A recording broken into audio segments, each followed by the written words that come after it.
Nā, kua aua atu te wā a rei e whawhai ana mo te kaupapa o te mana motuhake. Aha kua putake ia rei tāna kōpai whaeti, ko rangatira te ingoa. Kua tahuri i aia nei ki te whakarewa kōpai whānui kei roto katoa i tō tātou reo Māori.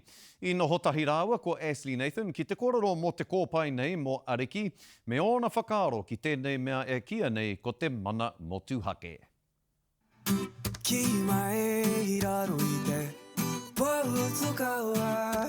A muri I tana kōpai paku ana ko rangatira, kua whakarewa hia e rei tana kōpai reo Māori tuatahi, arā, ko Ariki. Paparinga ki te tae o te puti.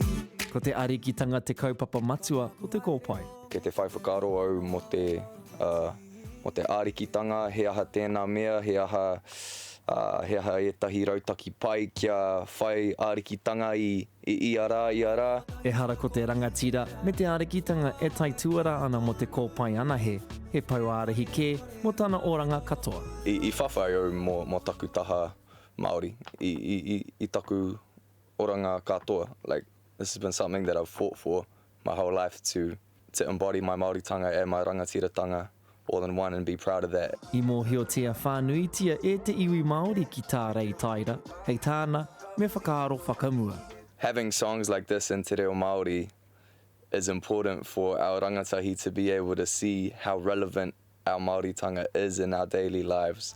I mahi tahi a rei raua ko Olivia Whaai I tā rāua wai koko mea, ko ia te tahi o ngā kai waiata I roto I amo ana.